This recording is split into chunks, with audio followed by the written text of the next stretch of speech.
You're listening to Btches, a podcast that creates a positive and welcoming dialogue about mental health. We push our boundaries of comfortability by revealing mental health struggles hidden deep within ourselves while also having a few laughs along the way. So sit back, relax, and enjoy a conversation with Btches. So, everybody, welcome back to another episode of Btches. Welcome. We are very nervous about this episode. Here we are today. We did our warm-up. This episode, woo! We're still sweating bullets. It's really hot in here. This episode is Are You Afraid of the Dark? Are you afraid of the dark? Exploring our darkest moments and navigating our scariest shit. Basically, yes.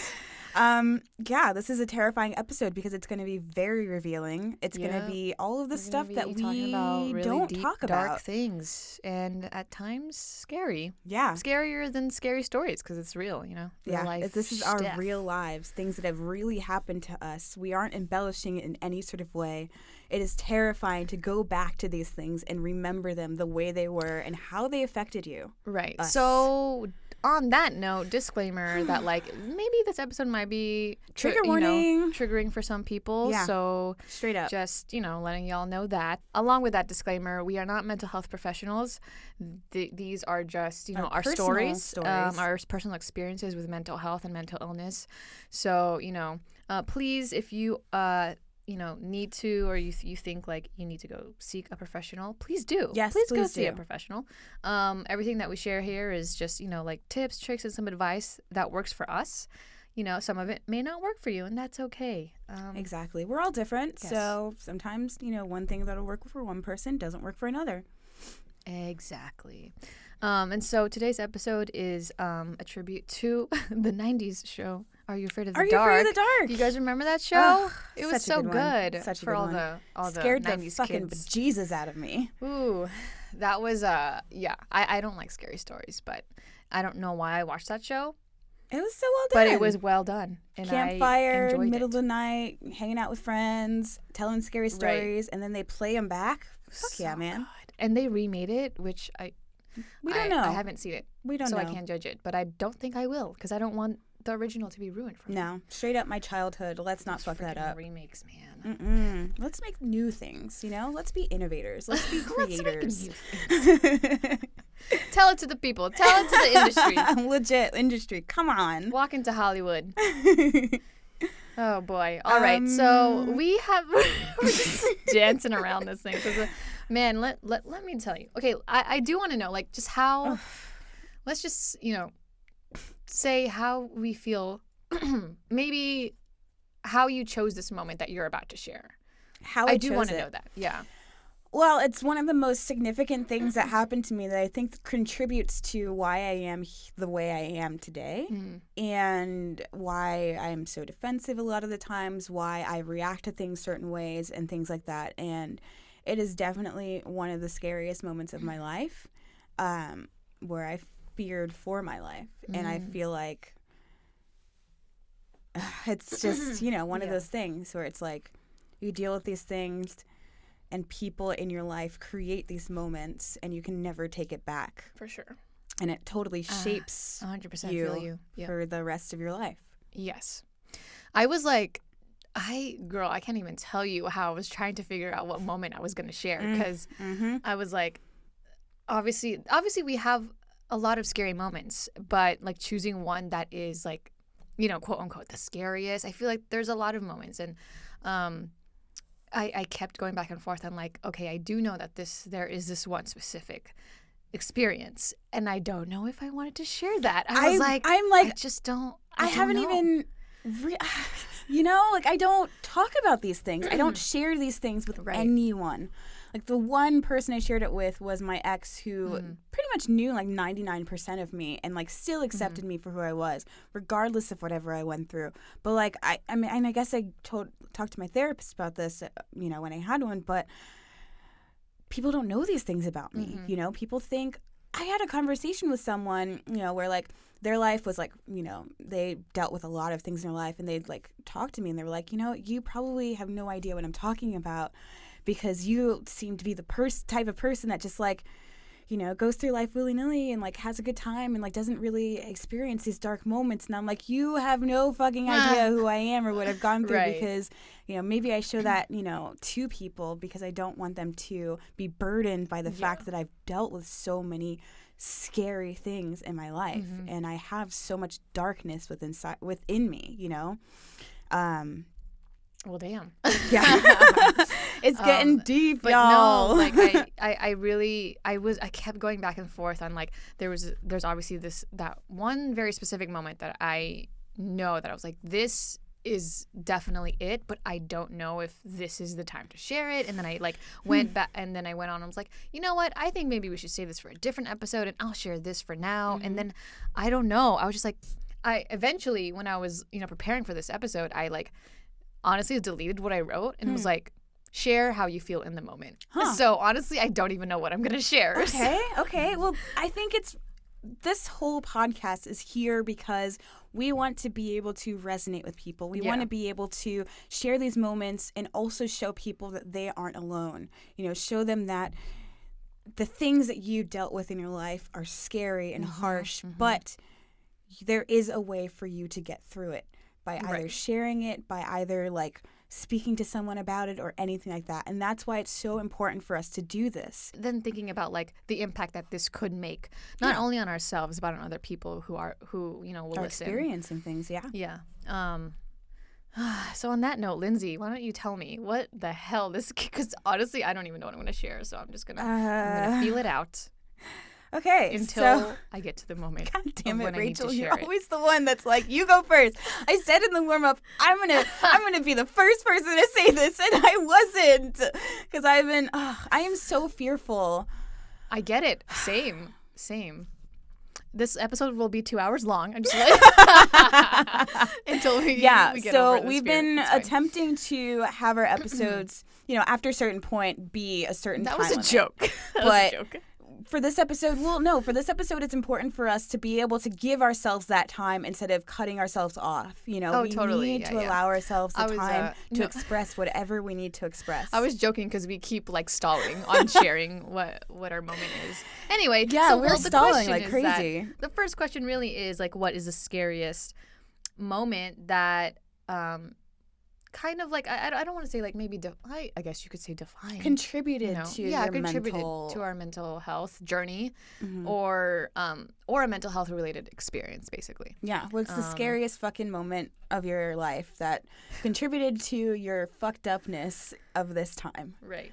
This is something that it's one of those things that I try to forget, but totally same. I can't, and it's something that still affects me to this day. Oh, and I just want to preface too that like we don't know each other's moments, like at all. Yeah, so I'm like over here like, what is this? This is the first time, and like we are just the suspense is killing us. I know. Tell me. I'm ready. We watch our favorite TV shows and everything. The one that we're watching right now is The Circle, and they always give us the fucking moment where it's like 2 minutes before they reveal whatever, and we're just like, shut the fuck up and do it already. That's how listeners are feeling right now, so maybe we should just tell them. Okay, here Rachel's we are. Trying to rush me. I can't. Here we are.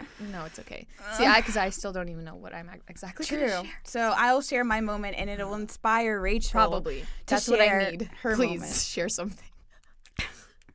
Okay, so it's okay. Take your time. Again, this episode may be long. That's okay. So as you guys know, in my previous episodes, I mentioned that I've had.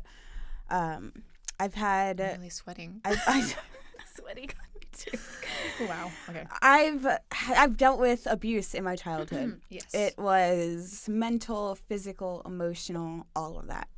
But there is one key moment where it was so bad that I was terrified for my life. So I'm going to share that moment. Okay. This happened with a person that I thought was supposed to, take care of me and do anything to protect me and all of that stuff. Older person? This is a family member. This was my mother. And my mother, I think, is someone that's been undiagnosed for whatever mental health disorder she may have had or has. But she's also someone that I don't talk to anymore. Like, I haven't had a real conversation with this person in almost 10 years, maybe more. Wow. Because it's still so painful thinking about someone who's supposed to, like, just be the person that you look for when you need something, like when you need help. And it's just like, it just baffles me that something like this could have happened. And I was so young that I had no way of doing anything about it. And I was so terrified of even telling anyone because I had no idea what would happen.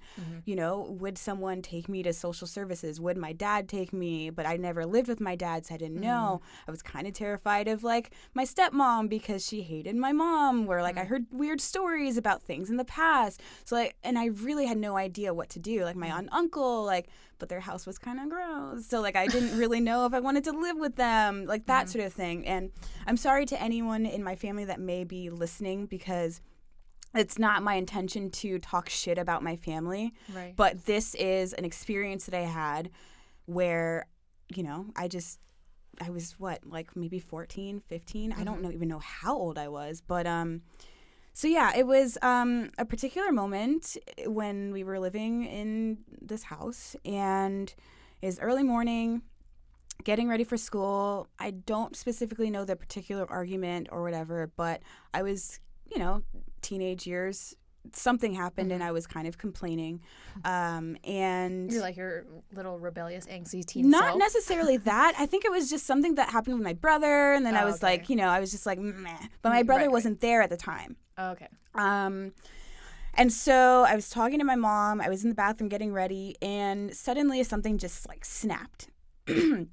And man, it was so yeah, something just snapped, and suddenly I found myself being in a chokehold from behind. Like completely just like physically in a position where I couldn't get out of it. This person who's probably double my size, double my weight. I'm tiny. I have no control over anything that's happening, and all I can do is try to get away. And I couldn't, because I couldn't see this person. I didn't know what was happening. I'm literally struggling so much that I'm like kicking in the air. Like we fall down onto the ground, and I'm like literally trying so hard. Yes, I'm trying so hard to get out of this situation because I thought I was going to die. I had no idea what could happen. My neck could have snapped. I could have been strangled to death. I'm screaming, but I can't scream because I can't breathe. And I was to a point where, I honestly had no idea what was happening. All I could do was try to my hardest to get away. And at one point, she lets go. I don't specifically know why. I don't know if she realized like what was happening, or if she didn't realize what was happening, and just kind of if it was a power thing. I don't know.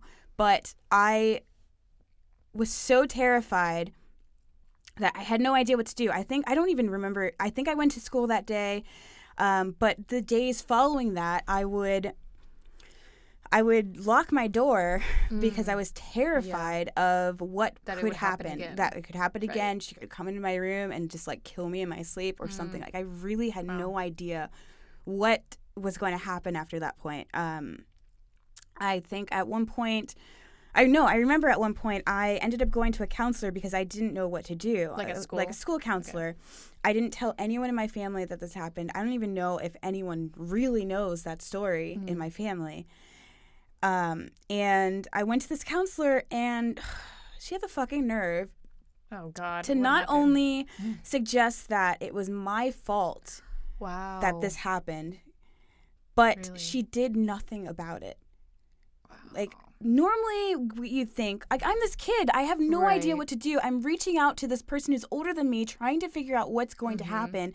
And this woman is saying, well, do you think that, like, maybe if you hadn't done that, this wouldn't happen? As an adult, I am just like, crazy. Woman. Like, yes, maybe you could say that, like, later on as, like, a therapeutic. It should have been immediately reported. There should have been an investigation. There should have been all kinds of things. I should have been taken out of my house, and my mother should have been interviewed, all of that stuff. But this didn't happen. Mm-hmm. And I am just baffled by this fact that I left the guidance counselor's office with absolutely nothing. I knew nothing of what I should do, how things would work out, or anything like that. I was all alone. And no one in my family could know because I didn't know how anyone would react. I had no idea what to do. So I went into myself basically and said, I will never reach out to anyone again. Wow. After that point. And it wasn't until maybe 5 or 6 years later that I ended up having my mental breakdown, and I ended up being forced to go to therapy where I actually told someone. Where you talked about it again. And it's insane to me that nothing was done. Yeah. That is... It's... Oh, boy. It's just... And it's crazy, too, because, like, when I was younger, I was so afraid that I locked my door because I didn't want to be You didn't hurt. feel safe. I didn't feel safe. Own home. But after 10 minutes of locking my door almost every night, I would unlock it because as scary as it was to be, murdered in my sleep or something, it was even scarier to have my door broken into in a fit or a rage because I locked my door. Right. And being screamed at and being like bludgeoned or something. Like, you never know. That could just be another reason. It could be another reason, like some sort of trigger that would spark this anger that I didn't know what to do with. And I think a lot of what happened to me is like it made me, I don't know, it made it hard for me to trust people. Totally. Because and that's valid for like what you went through. I can't believe that counselor. Oh my God. Honestly, I am so angry about that because I'm pissed. If my life, if anything in my life, like that should have been dealt with, that should have been handled. But at the same time, I wonder, like, if that had been handled, how my life would be. Right. It might have been even more difficult because I will have had to like do go to court and like do all this stuff. Maybe my mom would have been imprisoned and I would have had to deal with that mentally and all that stuff. It would have definitely just been a different life. It would have been a different life. Yeah. I may not have gone to art school. I may not have had these different opportunities that I've had. I may not have been able to meet the same people. Like it's interesting thinking about that. And I do think about these moments where it's like all of this crazy bad shit happened, but it made me the person that I am today. Totally. And I'm not saying stuff that shapes you. It really does. And I'm not saying that like, oh yes, I would keep everything the way it is because I learned so much. But it's like, I don't know, I am stronger because of these dark moments. Definitely. Even 100%. As dark as they are and even as horrendous and scary and just, they should not have happened. But I definitely wouldn't be the same person if they hadn't. Right. And it's just, it's... Oh my God, I'm so and sorry it's not even... That is just... It's crazy because it's not the only time something like that happened, but it's definitely it's the moment that I thought I was going to die. Which that is probably, like, that's the scariest feeling. Yeah. One of the most scariest feelings. Yeah, I was like inches away. Like you never know. Like you could snap your neck or that's something. The thing with like stuff that happens to us, our experiences and trauma in childhood. That stuff carries over long term. I'm turning 30 this year. Yeah, and that stuff doesn't go away. It still bothers me. As I was writing my notes for this episode, I was starting to tear. Because I'm like thinking about all of this and I'm just like, I mean, sometimes I wonder if it was like really that bad or like my brain is just like imagining it, thinking it was worse than it was, get that. And like I see people going through like not similar things, but things and they don't experience in the same way. They don't like carry that on into their adulthood somehow, they aren't as traumatized as I am or was by these types of things. And, I'm like, why do I feel this way when some people just don't or whatever? I compare myself a lot to other people, which is ridiculous, but like I really do. And, I mean, sometimes I think of the good moments and how like great they were, but then there were so many bad moments that just counteract all of that or like even like, overpower that. So you haven't talked to your mom in like 10 years, you said? Yeah, and I don't really have any reason to because it's like my brother and she's never like reached out or anything. Yeah, she has reached out. Oh, she has. I ignore those calls. Gotcha. I've blocked all of that stuff. Like my brother has. I've learned from my brother's mistakes as someone who also deals with like, you know, mental health issues, and I see him going back to my mom and, you know, putting her back into his life in some way, allowing her to babysit my nephew. And I see that, and every single time, almost every time, he comes back and says, that was the worst idea I ever had. But then he keeps springing back every so often, back and forth, back and forth. I don't want any of that stuff. Like every single moment he has said, I regret bringing her back into my life. I see that and I say, there's no way in fucking hell, because someone that can treat you in that way can always do it again. Like right, once exactly. Like once you let them back into your life, so they're gonna, to them, it's like, oh, okay, cool. Like they let me back once, they're gonna keep coming back and coming back and coming back. Everything's like fine you need now, to but it's set not. Those boundaries. Boundaries are so important. I mean, it's one of those things where sometimes I feel bad because I like have so much hatred towards a person for doing this to me and hurting me so much that it's, I mean, like, still, but your feelings are valid, and you know, everything that you've been through and all the feelings that are associated with that. And it takes so much time to heal from those things. And those it does. And it's crazy too, because it's still like happening in my mind, you know, and it's so bad that I can't even function properly as an adult. It's created this terrible feeling inside of me that I can't get rid of, you know? And it's crazy that it's 15 plus years later and it's still affecting me. Right, right. And it's something that just, I don't know if I'll ever really, truly get over it. It's definitely, healing is definitely a journey. It's not a destination at all. Yeah. Wow. Thanks for sharing that. That was, that got me thinking. That got me sweating. I'm nervous. God. Yeah, wow. I know that was like super tough. Super, super tough. So yeah. Thank you on behalf of everyone else listening too. I'm sure that they are, you know, grateful that you shared that. And I know that there's probably a lot of people too, definitely a lot of people, not probably, definitely a lot of people who resonate in like some capacity with that. Because I know I do. I would like to hear your story when you're willing to tell. All right, so next question. Rachel. No, I'm just fine. Right. So, oh my goodness, I can't even deal. All right, so, but like, you know what? This is wild to me. This is also wild to me. You sharing, like, you know, your experience, and, you know, definitely got me thinking about like all my different experiences too. And there's, again, like I said, it was hard for me to like figure out or choose a specific moment to share, because there have been a lot, but going back to like, you know, oh, well, the question is scariest. Yeah. And I'm like, ooh, okay. And it's wild because, you know, what you've shared is also in some type of form, like, I mean, it is childhood abuse, and that is also my scariest moment, which is like when I was younger. It wasn't I guess you could say it was. Mine was I don't know how to say this. I know. I'm like, this is so I'm trying hard, not man. to say Rachel is really nervous, but I'm seeing it. No, for sure. I mean, like, I saw it when you were trying to talk too. But anyways, not a lot of people know about this. Only like my super like closest friends and you know, therapists back then.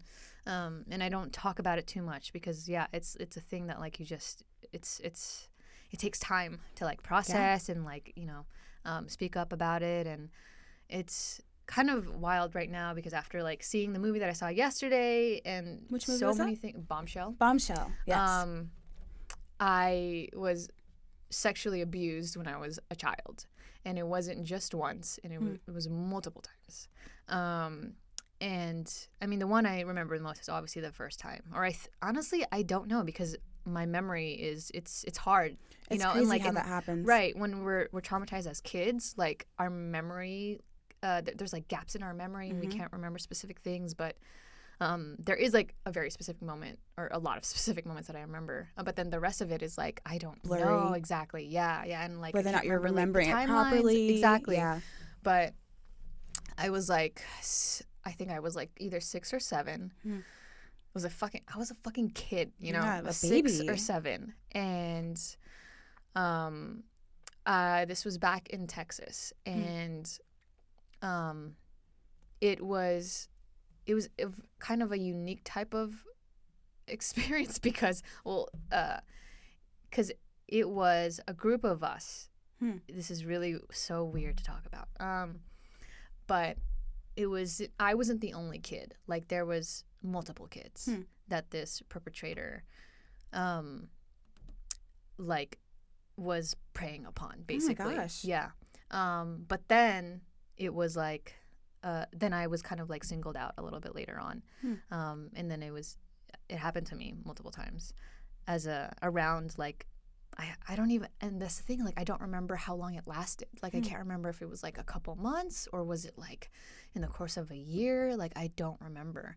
But that as a kid, like you don't know what's going on with you. Like, right. You have just no like, idea. Yeah, okay, you know. And so like as I, you know, was growing up and stuff, I became like, I was exposed to, you know, sex and all that so early on. Yeah. Same. And I became like super like sexually active, like hypersexual. And all throughout like middle school, high school, just growing up. And I didn't really know why, but I was just like, I think it's just like a regular thing. Like I'm going through hormones. I'm a teenager. But you're doing exposed all these to it at things. such a young age. And I never had like, I never thought anything wrong of what happened to me. Because again, I was a kid and I like didn't really know any better. I didn't know what that was and what was actually happening to me. And I didn't have the words for it until like, you know, 2-3 years ago. And especially when the Me Too movement like took off and everyone was talking about sexual assault, sexual abuse, and childhood sexual abuse and molestation and all of that. And I was like, all these words started to come up and I started seeing all of it everywhere. It's when the words are defined, when you're like, oh shit. I was like, yeah. And, you know, obviously being in the film industry, I was like really interested into like, wow, what's going on in, you know, with Harvey Weinstein and everything. And I did research and then once I just like saw those words, I was like, oh shit, like, is that what I was going through? And then like it just, and then that's when like I had so many triggers. So many triggers were hitting me. I'm gonna cry. I'm just kidding. Oh man. Ooh. And that time was like so hard because I was still like, I think in denial. I was in denial, but also I was so angry. I mean, yeah, you didn't know what was going on. Right. And it wasn't until like my early 20s when I realized, oh, this was what was happening to me when I was a kid. That's fucked up. Yeah. And I was so pissed. And like, that's when I was really spiraling. Like, went to like very deep depression and anxiety. And like so many things were happening at that time. And I was having like horrible nightmares. And like experiencing really bad PTSD for sure. It was coupled with it was PTSD and along with like my bipolar disorder that I had just been diagnosed with, and it was just like so many things, and trying to like navigate and heal from that was like really tough, and I still am trying to figure, you know, still every it's single so day recent still that you healing. realize what was happening. Yeah, and there was such a long time where I blocked that out from my own memory, and then like. But hearing and seeing all these stories about, you know, sexual assault in the past 2-3 years, it definitely like, you know, it made me feel like, wow, okay, yeah, I'm not alone in this, and it's definitely like made me feel more empowered to like speak up about it a bit more, and I haven't like, except for this podcast, this is it where I'm actually like really talking about this to the public. Yeah, I've never actually like. I think I've shared a little bit about, you know, on social media and stuff. Like, yeah, I've been, you know, during the Me Too movement and like when it really like blew up, I was like, yeah, me too, you know, but then never really said anything more, you know, because I was afraid, I was scared, I didn't know how to like share what was going on with me, and especially because it's still a lot to process. But like, like I was saying with you earlier too, is that it's so crazy how like these things from our childhood it stays with us to this day, and it's gonna continue to stay with us. Yeah, I don't know if I'll ever have a moment where it doesn't come back to me, you know? Right. And it's like, I don't know, because like I get so angry sometimes, but I don't want to be angry because I'm like, I want to heal from this. I don't want to be angry anymore. I don't want to be angry. I just want to like let it go and like leave it, like let myself be. Right. You know? I think like one of the biggest things too was, just talking about like the long-term effects of it was, there was so much shame that I didn't realize I was enduring like during that time growing up, like so much shame and so much like self-esteem issues. Like I was very insecure, and I like and I didn't know. I think now, like looking back, for sure, like a lot of those things were rooted because of what was going on with me. Yeah, because I'm sure. I was sexually abused and like. And I had a lot of like a lot of intimacy issues, a lot of trust issues too, and I was like I don't know, like I think you can relate to this in a way too, for sure, is just that feeling of being violated. Yeah, that I think was like one of the strongest feelings afterwards when I was super triggered, and after like having nightmares and remembering kind of like my body was remembering those experiences because the body memories. Because my like younger self, my inner child, like when I was younger, probably like didn't really process it. You had no idea. You detached. Right. Exactly. Oh, I detached for sure. Yeah. And then it's crazy how like years later in my 20s, it's like my body's like, you didn't actually like physically feel what this was, and so now here it will. is. Man. And it was like, wow, it's just something that I like cannot like, and knowing that I'm not the only one who's gone through this stuff, and that there are other women and other and people in general, and men too, like go and have felt this type of violation. Like it makes me so angry, and it makes me so like it's upset. It's insanity that people will do these types of things to each other. Like I am a humanist, like at heart. Like I believe that everyone has the same rights. Everyone is human. Everyone should be, we're all human. We all deal with these different things, and we all are still the same united race. Yeah.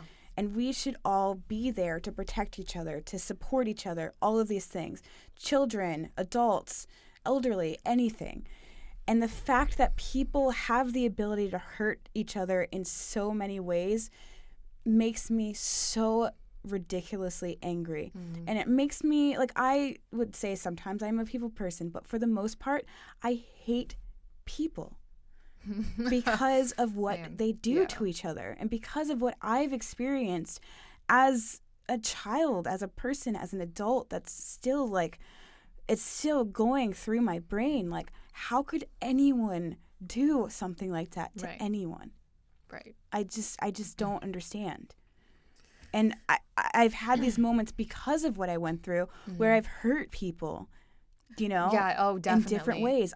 Because of what you went through, then you... Exactly. I just basically destroy people with my words sometimes, because I can't, like, sometimes I can't really fully process what happened to me, and I can't just allow myself to get through that. So by hurting someone else, or like, just by saying like everything I feel about like a situation, it just lets me just release. But at the same time, it doesn't, because then I'm hurting someone else. It's crazy how these things just like completely fuck us.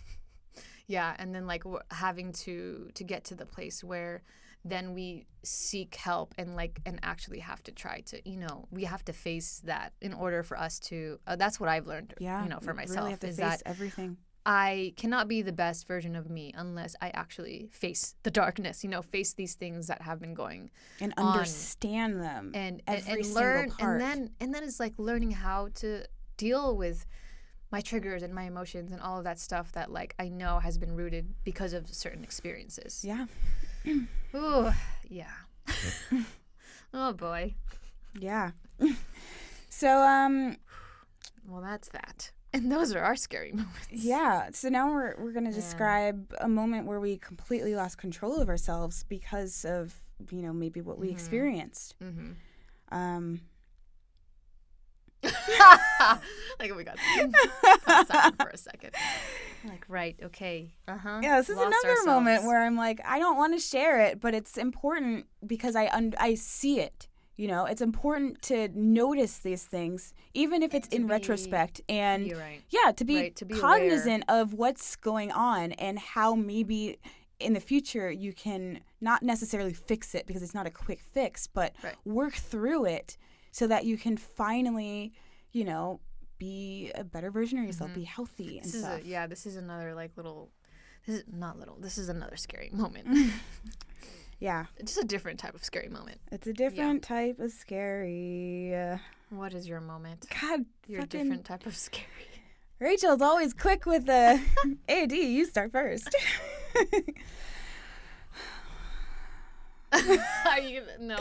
I'm breathing because I'm nervous again. I'm shaking a little bit. So I need to, let myself breathe. Should we have meditation? We should have a little... We should... That's how you meditate. Okay. I stare straight into your eyes and just say,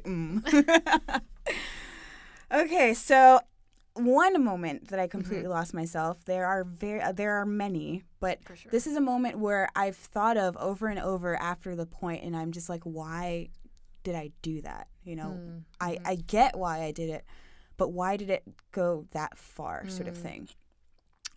So I had a really, really beautiful relationship with my ex-boyfriend, and it's still one of the most significant relationships I ever had. It was everything. He was a very genuine person. He understood me and accepted me and respected me, and he's the only person that knows everything that's happened to me in my life, and still accepted me for who I was, And, in relationships sometimes, like, you need a little bit of a mental break. Like, sometimes if you're hanging out too much, it's just like, okay, like, space. Let's chill out a little bit. You don't want to talk all the time. You just want to chill, And when I'm in those moments, like, I realize now that I need to get away. Like, I need to, because I notice I do have mood swings. If something happens where, like, I don't like it or something like that, like, I will be in that for the remainder of the day, the week, whatever, and I need to get away from it in some way. But, at this particular moment, I didn't realize that. There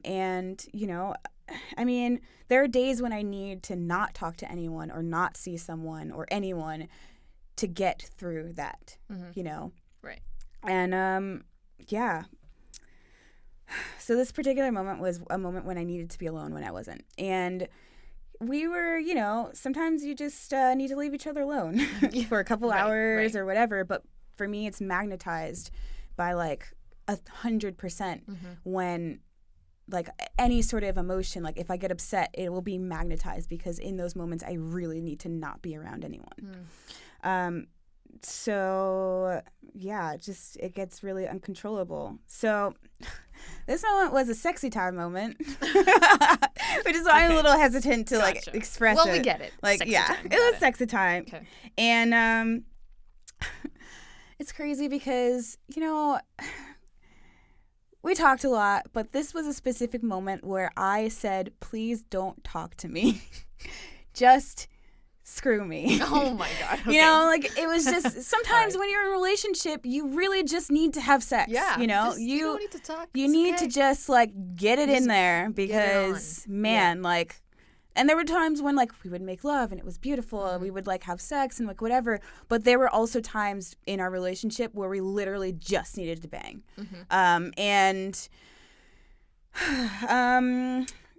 So I told him, just don't talk.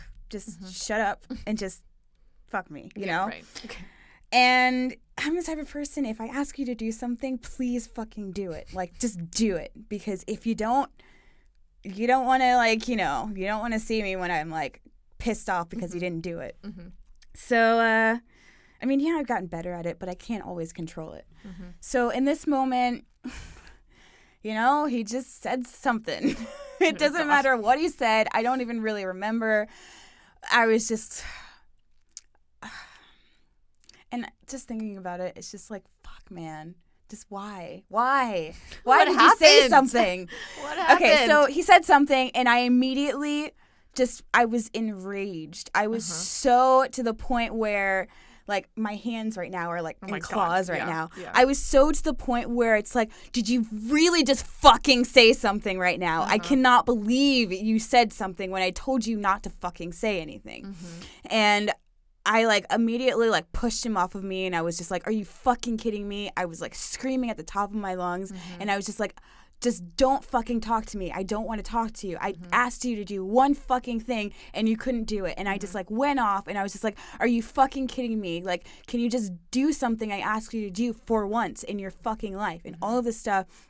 And I could see his face. I could see how, like, upset he was. And I just didn't care. I just couldn't control myself at all. I was just so pissed off that he couldn't do that thing that I was just like, get the fuck away from me. Stay away from me. I cannot be around you. Just leave me the fuck alone. And, you know, he didn't even say anything after that point. He heard me and he left. And I had so many of those moments in our relationship, but this was one that I definitely remembered because I regret it so much, you know? I regret being that angry about something that it doesn't seem like that big of a deal, you know? But when I'm in those moments, it's literally just like... It's hard to control. Yeah, just like, listen, you know? Like, just please, you know? Because I can't control myself. And, you know, being me, you know, 10 minutes later, I call him and I'm like, oh my God, I'm so sorry for what I said. Like, I am so sorry. I have no idea, like, what came over me and all of this stuff. And I'm just like, please, like, forgive me and all this stuff. And him being the genuine, beautiful person that he was, he's like, okay, like, I get it. Like, I understand. Like, you just need, like, a second, whatever. And, you know, like, I regret treating him fucking badly. Did that, like, moment kind of, did you mess up your relationship? Did you guys break up? Or did you guys stay? We didn't, it didn't mess up our relationship at all. I mean, he knew of me as, like, that person, you know, like, that sometimes got upset, you know, like, because of whatever, you know, and he would just, you know, give me that moment, you know, of just, like, whatever I needed to say or do and, you know, release. And I really thank him for that. But at the same time, I'm just like, man, I mean, if he had pushed back, like, it would have been bad. You know, and I'm glad that he saw that and realized that I needed that, whatever. But man, like, anyone else, like, I don't know what would have happened, you know? Like, I've had moments in relationships where it was bad, you know? And he was the type of person that just accepted me. And regardless of how I treated him, which I treated him so badly sometimes, and I feel so badly about it, but, like, I just couldn't control it. And I still don't. I mean, I've learned a lot from those experiences, I've learned how to... Once you know, like, or you can recognize, like, your triggers or what, you know, you can pinpoint, like, how it led to that moment. You can, you know, then be aware of it in the future. Yeah, so that then, like, if I'm feeling that, I'll just say, look, I really can't be around you today. I know we need to, you know, we need to screw. I know we need to talk, whatever, but I'm not in a good mood, and it's only going to make things worse. And I would need a partner that could understand that and not try to push it and not try to say, hey, well, like, can you talk to me? Like, what's up? Like, just understand that and just let me be until I need, you know, until I'm ready. Which for me, sometimes I don't even know when that is because I'll say, okay, I'm ready, and I'm actually not. You're not, It's tricky, man. Mental health is a it's thing. A bitch. It's a motherfucking bitch that fucks you so hard. Oh, Lord. Sorry, I exclaim and I talk like a sailor. It's just me. Apparently, Btches, so. Sometimes, well, I read this article. I don't know how, like, legit it is, but it says that if you curse a lot, then you are smarter than the average person. I have heard of that. I don't know if it's exactly true. Yeah, please tell if it's valid, guys, because I have no idea. Motherfucking bitches, you know that I don't I just talk a lot of shit. Whatever. All right then. That's Batshit Bitches for you. Batshit. So yeah, Wow. I would like to apologize to my ex-boyfriend because he is a great person, and I did a lot to screw up our relationship and friendship. But I am working towards being a healthier, happier version of myself. Yeah, for sure. And that's all you can like honestly do. That takes a lot of time. It takes a lot. It takes a lot of time. All right. Well, thanks for sharing that. Thank you for listening and sharing your own moment. I didn't actually thank you for that. Oh, yeah. I know how difficult it is, and yeah, you know, it's very courageous for you to share something like that because it's deeply personal. Thank you. Well, same with you. Thank you. Yeah, and thanks to our listeners. Yeah, thank you for listening, everyone. Thank you for watching. If you're watching, you know, we want to do this for ourselves, but also for you, so that you can understand, you know, that we're here for you. Right. 100%. We are here. Well, now it's your turn. Oh, is it? Yeah. I don't know. I didn't get asked, so. Okay. Describe the most. So next question. I'm just kidding.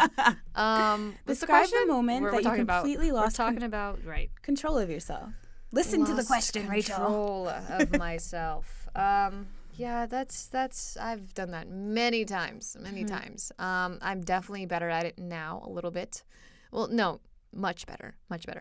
It's taking time for sure, but like I definitely resonate with your story and your moment because I definitely have gone through so many moments where I have lost control, and I've also like couldn't understand why I was like having all these like angry outbursts and until like later on when I was in therapy and I realized why that was going on, and a lot of it was rooted to everything that we just talked about. And there's a specific moment like in 2018 when it was literally 2018 was so bad. That was when you had your major depression, right? Yes, exactly. I was like having horrible mood swings, and I was dealing with just my bipolar disorder and like navigating that, and it was still kind of like new to me and understanding all the triggers and all of that. Anyways, I was living with one of my roommates, and at the time he was also going through his own depression and his own like mental health.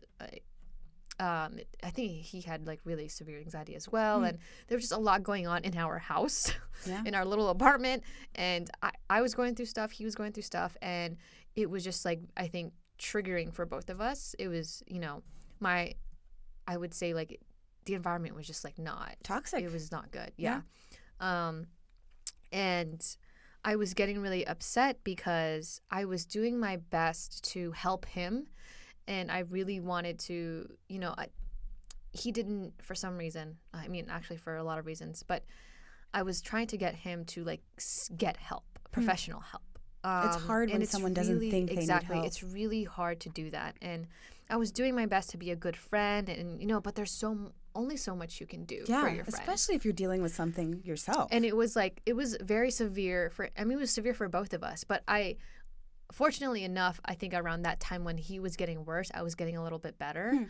And so, but it was still like, I was still healing. I was still like figuring things out. So I couldn't really carry on his weight, as much as I wanted to as a friend.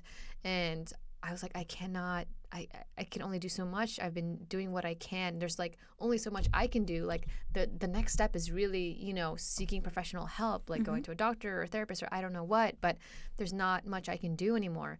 And, I was trying so hard to get him to that place to like understand where I'm coming from, because I felt so much pressure as his friend. Like he kept coming to me and like, at that point, like he didn't really have anyone else around him to support him. So I felt it was all on me. Yeah.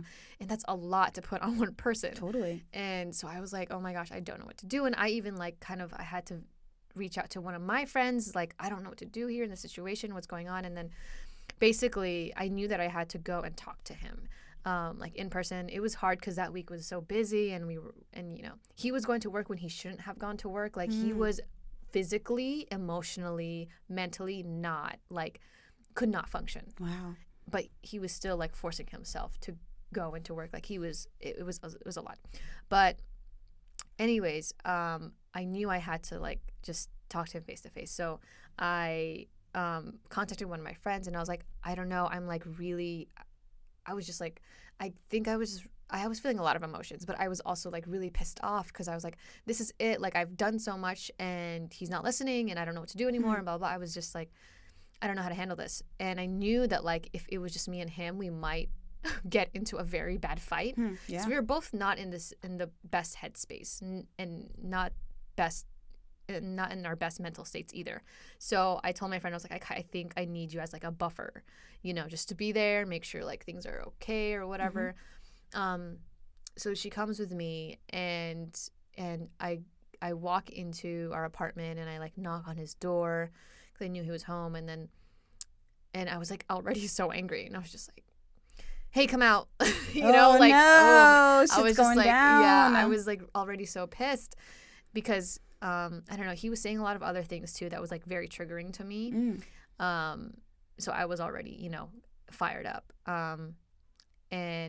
And then he comes out, and we're like trying to, I was trying to get him to understand where I was coming from. Like, I'm trying to help you, but this is only all I can do, blah, blah, blah, and all this stuff. And then, I don't know, I guess I can't remember exactly verbatim of this argument, but I think I said something that also triggered him. Oh. And then he went off, and then he like walked out, and then I got my friend is also watching all of this happen. Oh no. She's there like, oh my God. And I felt so bad. And then he like starts to walk off, and I'm like, I get pissed, I get triggered. And then I get so like fired up that I couldn't, like, I was shaking, I couldn't handle myself. And then like as he was walking out, I was like, I can't do this anymore. And I was walking out the door. I think I slammed the lamp, or I slammed the wall, and then I slammed the door, and it was shaking. And I walked out, and I like needed, like, I think I was out there for like maybe 10, 15 minutes, just like trying to calm myself down and breathe.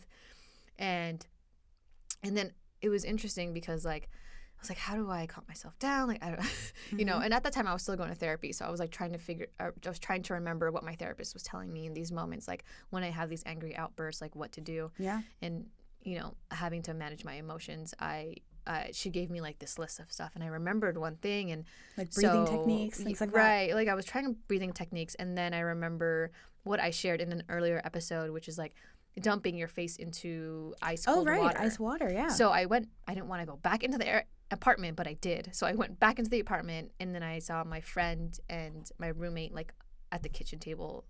It was a little bit more like calm-ish, and I was like, okay, cool. But I think they were talking, and I was like, cool, I'm just let them talk. I still need to calm down. So I locked myself in my bathroom and filled the sink with water and like dumped my face in there, and I sat on the floor. Just trying to breathe because I was like, I can't go back out there because then I don't know what else I'll do, and it might get ugly again or whatever. So I just like, I'm very grateful for my friend for being there and like having to kind of just, make sure it didn't get out of control or, things that I probably could have done that I would have regretted, or vice versa with him. But I like, after that moment, I was like, wow, yeah, I don't want anyone to see me like this ever again. Yeah. It's a moment that, I am not proud of. And I've definitely learned from that. And I was just, I think a lot of it too, is a lot of my angry outbursts come from, a lot of my pent up emotions that I've never dealt with in my childhood and up till at that moment, Yeah.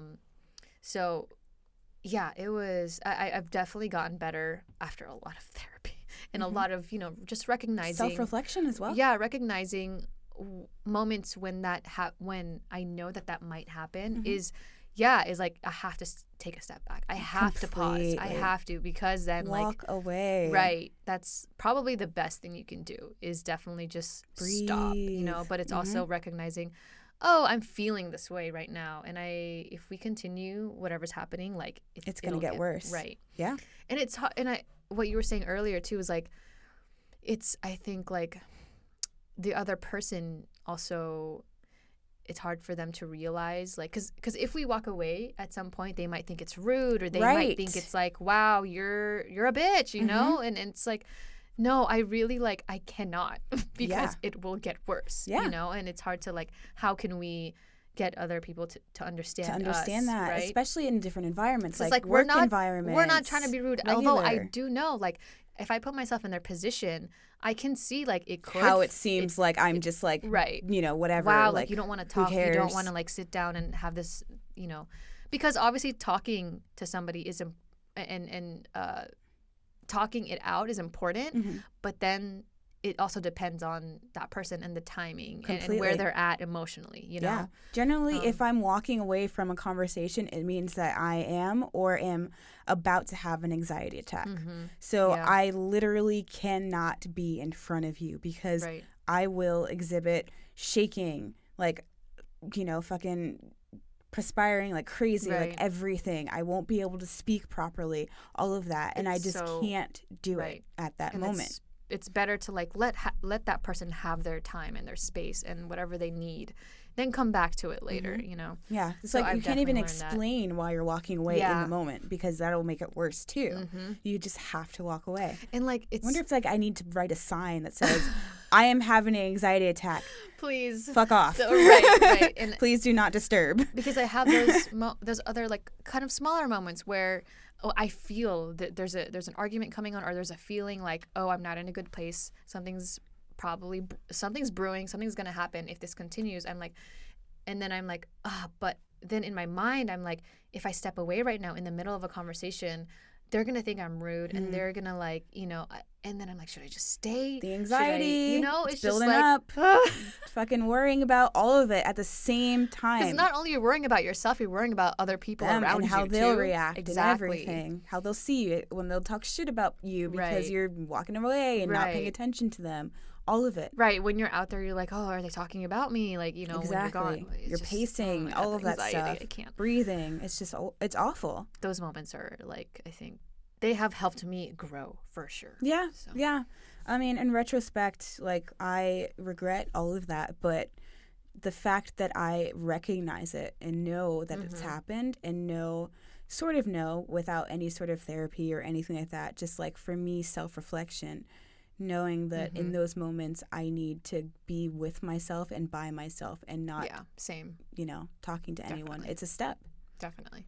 I realize we answered our question already. What could you have done differently in those scary moments? Yeah, that's it. Yeah, that's it. Mostly they just, like, take a step back and pause.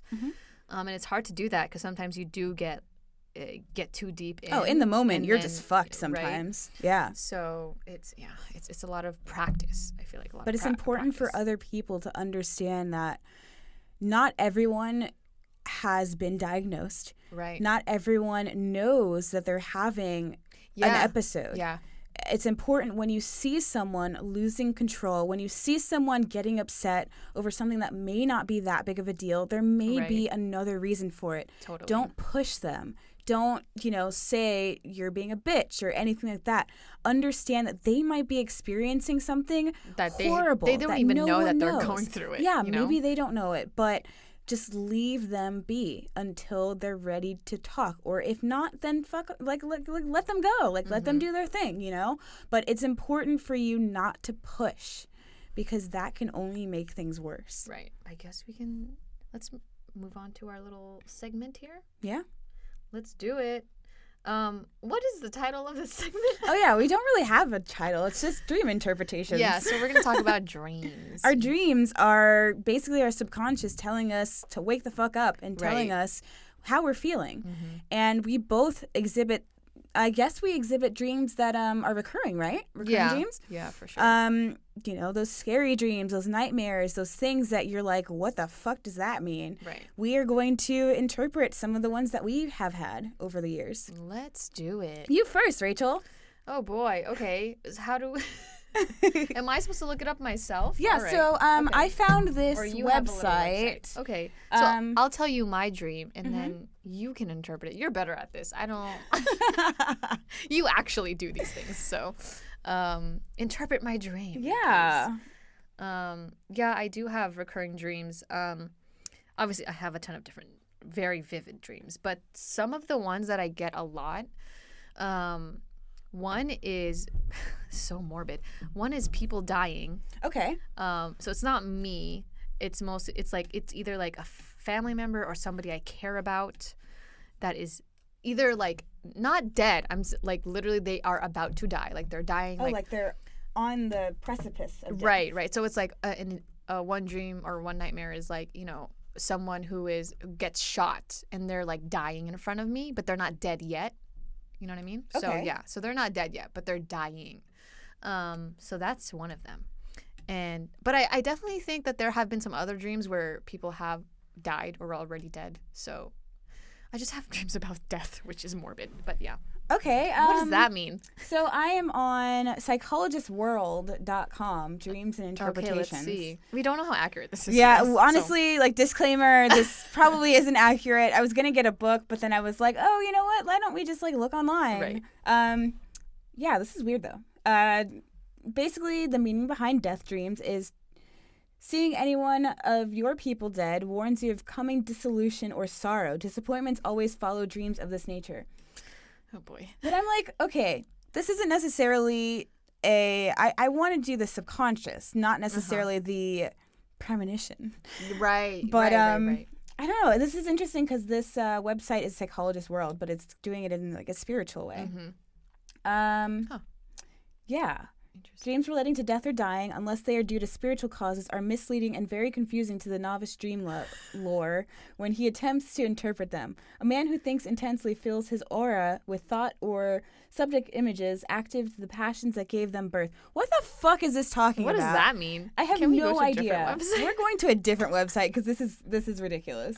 Okay, so I'm a witch. Don't go there, y'all. And so when I think of dream interpretation, a lot of the times I think of premonitions as well. Mm-hmm. But for this one specifically, I really want to dive deep into our subconscious and understand what death means when you're like dreaming it, what you're feeling at that moment, and how it affects your dreams. Yeah, not necessarily premonitions. Dreamanalysis.com. Let's see. All right. Death symbolizes you need to eliminate negative influence from the past. An aspect of you has to die before another aspect can find expression. For example, to dream of death of your father means you need to eliminate negative influences resulting from your relationship with him. A dream of your partner dying is indicative of being in a relationship you don't want to lose. While it seems dramatic, the dream is trying to get you to face your fear of losing your partner in order to get over it. This is a common dream when you find yourself in a relationship that feels like true love, particularly when it follows a bad relationship. The most common theme is your partner dying in a car crash. Oh, interesting. No, I don't think I've had that. Mm-mm. That's really interesting. Yeah. There are a lot of dreams that I experience, especially after facing abuse, where I am the one that's being chased and killed. Mm-hmm. So that's really interesting. There's something negative that I need to eliminate from my past. Yeah. Like that's really fascinating. I was like, oh, that resonates with me. Yeah, for sure. Completely. I'm interested in seeing chase. Maybe if chase is a thing, because I'm being chased a lot. Yeah, being chased. In my dreams. Chasing, here we go. If someone behind you is chasing you, it means something from your past still has power over you today. Oh, dang. While you feel you are past it, the dream shows that you're still expending energy trying to get distance between you and it. The feeling that comes up in dreams is like this is the key. The dream is attempting to show you that there is a link between the past trauma and that feeling today. If a parent is chasing you, it means that you have issues with that parent today. Holy crap. That's actually really, really fascinating because, I started having these chasing dreams after feeling like I was going to die. And now I'm just like, what? Literally, a lot of my dreams since I was a kid were someone chasing me with a knife or a gun or something, and sometimes I would actually die. Sometimes I would physically die to the point where I could feel it when I woke up.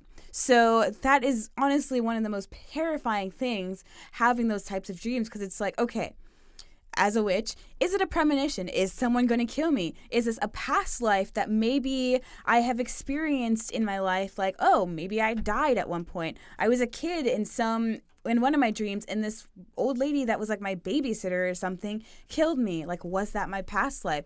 But seeing this right here is like, wow, this is me being chased by someone, and it's meaning that whatever I've experienced in my life, like we were saying before, has complete power over me still today. And it's crazy the things that we experience in our childhood still fucking resonate with us. Not resonate, but still affect us in certain ways. It's so insanely intense. I just can't. I don't even know how to... Wow.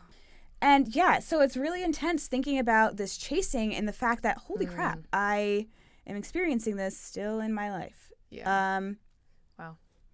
Yeah. Is that so? Chasing is like one of your most recurring dreams. Yeah, this is one of the most recurring dreams I've had since I was a kid. I guess it did stop after a certain point, and it's not as bad. But yeah, for about 5 or 6 years, maybe even 10, as a kid, like from maybe 12 to whatever, I experienced these chasing dreams where I was chased and killed. And I could feel it when I woke up. Oh, totally. Like I could feel the knife just just so like real and oh man, so man, vivid. I could feel all of that. It's so intense. I think another dream that we kind of have in common is flying. Flying, Yeah, yes. so I think a lot of people have flying dreams. Right. I have a lot of flying dreams. But a lot of the flying dreams that I have are me flying and then not being able to, or me running and jumping and attempting to fly and not being able to, and just like keep doing that, like keep running and jumping. Right, nope, I try a lot, and I'm like I jump and then I come back down. Yeah, it's like what the fuck, man? It's crazy. But the ones where I can fly, it's awesome. It's like hey, there was actually this one time where I think I actually astral projected, like right before I woke up, because I was flying in my neighborhood when I lived in Washington Heights, and I was flying, and once I got to my house, once I like descended into my house and my body, I guess, I woke up. It was really intense, and I'm like, yo, I want to do that again. Have you what is it like in Inception? What did they do? A dream within a dream within a dream. What's the word for it? Where you can like when you I used to do this. When you what? I can't remember. Like lucid dreaming? Yes, lucid dreaming. Basically, you can control your dream while you're half awake. I have done that. I love lucid dreaming. It's so good. It's actually so really great. awesome. It's it's one of the ways that you can manifest things. It's so cool. In, witchcraft. I haven't done that in a minute, but like I did that one after Inception came out. Oh my god, yes! I was like, lucid dreaming, that sounds fun. I'm gonna try it. Yeah. Did they lucid dream in Inception? No, not entirely, but it's like kind of the like concept is kind of the same. So, right. Yeah. Anyway, okay, flying. Okay. So, flying says, since you cannot physically fly, to dream of flying symbolizes that you have a strong intellect which you can use to mentally rise above a problem. In the dream, when flying, you're looking at things from a higher perspective. This is very practical ability. You're most likely aware you have it. When you have enough of a particular problem, you can step back and consciously decide to see the bigger picture. You will always feel exhilarated upon waking from a flying dream. This is because all of your problems have become smaller through your dream. Flying is symbolic of projecting your mind, and this means 3 abilities are a part of your nature. The first being healing, which is healing from afar. That is, they're talking about Jesus. Okay. That is what Jesus performs in Centurion's servant in the Bible. On the Centurion's servant of the Bible. What website is this? A to Z Dream Dictionary. Ashling. Okay. The second is that you have the ability to project your mind onto others. You can use this as a good and bad effect. It is very useful in marketing, sales, and teaching. Be careful not to think badly of others, as your negative thoughts have a negative effect on them. Dude, that's actually like a serious thing. A lot of the times when I have negative thoughts, they come into fruition, and you just don't want to have that negativity, because you never know what's going to happen. Whether you believe in karma or not, you will bring it on yourself for doing this. The third is the ability to hypnotize others. Okay. What? I'm so confused. Okay, Hypnosis is achieved by this is all flying? Yeah. Hypnosis is achieved by the practitioner projecting their mind onto their subject. This is regardless of... I don't think that's relevant. Yeah, it's not, but I'm reading it. This is regardless. Like, what? Okay, let me No, read I know. the thing. I'm just reacting. Like, what? This is That's regardless weird. of the other tools the hypnotic way may use or believe is doing the hypnosis for them. This is the mental projection onto the mind of the subject that makes it work. So maybe like your ability to convince others to do things. Maybe. Okay. Flying with a guide in a dream indicates you are a channel. You can travel with the spirit world to communicate with spirits and bring back the messages you receive. A guide is anyone with a title, anyone who speaks in authority, or anyone who offers you a gift in a dream. Flying down and landing symbolizes your birth, the arrival onto the planet. This is interesting because all of the other things were that they were saying were particularly our subconscious, like our way of thinking. And now this one is very spiritual, which is interesting. Right. I don't know why that is. Going up a little bit. Yeah, it doesn't say anything more about flying. So, I mean, it did say before that we feel that we're sort of, we have a higher sense of intellect. We feel that we are above others in a certain sense. So that's really interesting. Another one that I think that a lot of people have, I see this a lot in movies, is people losing their teeth. A lot of the times my teeth shatter and I'm like trying to speak and they like fall all over the place and I'm just like chewing on my teeth and it's terrifying. It's so fucking terrifying. So I think maybe like once. It's definitely not a recurring dream for me, but I think I have experienced that before. Like my teeth falling out. Yeah, so I'm really interested in this. Teeth in dreams indicate your reproductive system or parenting. Animals carry their young around with their teeth. To lose teeth would mean that they cannot raise their young. We often forget that we too are animals in this animal kingdom. So that's interesting. Maybe it's a fear of not being able to raise children properly.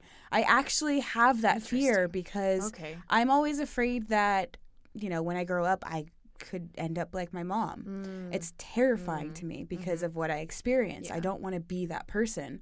So it's scary to me because I really do want to have children. I really do want to raise children. I want to be able to teach them what I know. I want to be able to create something beautiful. Like I always say that. I want to be able to create beautiful fucking children who like believe in, these beautiful things and understand life in a different way. But I'm also really terrified. So teeth can also indicate that you need to be more assertive or less assertive. If a dentist is repairing your teeth, that's not it. If a dentist is filling your teeth, that's not it. Here we go. Losing teeth. Losing teeth indicates losing the ability to have or raise children because of physical condition or through the onset of menopause. Oh, wow. Fucking A. Oh, wow. I wonder do men have these dreams? I think so. Losing teeth. I mean, I guess guys would be really terrified of like their sperm disseminating. For sure. Like their testosterone That's probably is why everything. I don't have this dream very much. She is so fertile, guys. Okay, no, I just don't think about having children anytime soon. So there's a little bit more. Dreams of losing teeth can also be triggered due to a number of non-physical conditions, such as if your child is leaving home to go to college or live on their own, and you're concerned about the ability to cope. If you're losing a grip on your situation of your life in general, this can be due to your children, but doesn't have to be. For example, this dream can be triggered if your child is on drugs or hanging out with the wrong crowd, and all of your attempts at helping them in their life, to get their life back on track, have failed. If you feel completely helpless in a situation and can't do anything to get out of it, a separation or divorce is causing you to lose access, even partially, with your children. Interesting. Wow. So if you feel completely helpless in a situation and can't do anything to get out of it, that could be the cause of losing teeth in your dreams. That makes sense. Wow. All right. Yeah. Dream interpretations. Again, don't know how accurate all of that is. Yeah, who knows how accurate it is. But hey, if it resonates with you, then that could be. This is a lot in my life that I'm like, fuck, man. Like, you never really think losing your teeth in a dream. You just think, oh, maybe I should just go to the dentist. But it's something deep-seated. It's never actually literal. Yeah. Yeah, when I've had those dreams where like my family members or someone I care about like is getting shot or is dying, I immediately oh my God, is this person dying? I wake dying? up and I'm crying and I'm like, oh my God, I have to like check in on them. Like, are they okay? Obviously they're okay. And I'm just like, it's a dream. Yeah. It's a dream. But although for me as a witch, like there are times when like I'll see a certain symbol in a dream and know that symbol completely specifies a certain thing. Like when I see a raven in a dream, it symbolizes a secret being revealed, or I'm going to lose something, or someone I know is going to die, or something like that. So like there are different symbols because I am I want to be a symbologist. I do study, and there are definitely certain things that can mean certain things.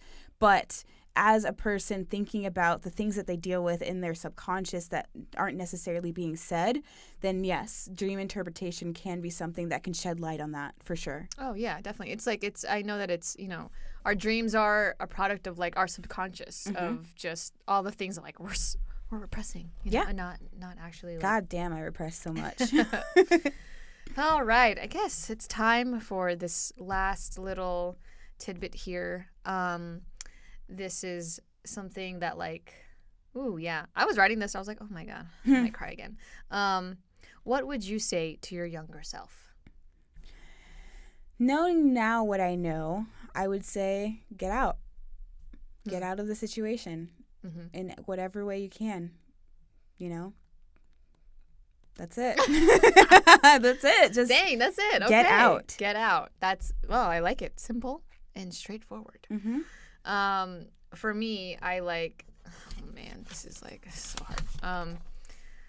I like went deep into this because I was like, honestly, like, what would I want to tell my younger self when I, was going through all that shit? And I wrote like a little tidbit thingy, basically saying like, to younger me. Aww. You don't know it yet, but you will overcome. You are so incredibly strong even when you feel weak. You are so incredibly beautiful even when you feel ugly and insecure. Smart and creative even when you doubt your talents. You are so incredibly brave, and I'm so sorry for what you went through. The darkness is temporary, and the light is brighter. The light is stronger. It is within you. Your power is within you. And remember this, it does get better, and you will get better. And I'm so fucking proud of you. Oh, wow, that's beautiful. So in our next episode, we're writing a letter to our future selves, but you wrote a letter to your just past a very self short, here, and a little short paragraph note. But yeah, I was really like thinking about it because I was like, what do I want to tell like my younger self? There's a lot of things I would want, not even just my younger self, but younger like kids too, just to know, and even adult survivors of sexual abuse or childhood abuse, to know this message, like what I just read. It's not just for my younger self, it's also for everyone else listening too. So I hope that you feel that, because that was also for you. Yeah, definitely. I commend you for that, for sure. Thank you. Well, yeah. So I guess it's time for recommendations. Because Rachel has all of the recommendations. Actually, like I had a hard time with this one because I didn't know what my moment was going to be. I didn't know what I was going to share. So like I didn't prepare too many recommendations at all. But I mean, the one that I do, because I was like, okay, if I share this is probably what I'll say. But RAIN is an amazing, amazing organization that give so many resources and support for sexual abuse survivors. So yeah, check out RAIN. RAIN is super popular, so everyone knows about it. But it's still like, if you haven't heard about RAIN, please check them out. But yeah, how about you? What are your recommendations? Do you have any? She's nodding like she doesn't have any. Now that I hear your recommendation, I should have done something like that. Well, there you go. Check out RAIN. Yes, check out RAIN, and please, if you are experiencing any sort of domestic violence, definitely look up resources, because it's something that shouldn't be happening to you, regardless of what anybody else is saying. No one should ever have to experience anything like that. And also, it is not your fault. It's not your fault. It's not your fault at all. And I hope you guys have, just I don't know, this episode. Whew, wow, man. Saying that though, like, it's not your fault. That's just, it's not. That hits me. Like, it, man. Yeah, it isn't. I think about the Goodwill Hunting moment. Oh yeah, where Robin Williams just like keeps saying that over and over and over again, and Will is finally getting it. Like, right, I didn't do that to myself. Right. You know, and it's just like every time that moment comes up, I'm just like, fuck, because I'm there, you know, and it's you didn't do that to yourself, guys. Just remember that. thanks, guys, so much for listening. Thank you for listening to our stories, everything. We really appreciate. Yeah, we do. You guys. Y'all are awesome, and stay awesome. Stay awesome and stay batshit, man. Stay batshit. We'll see you guys next time.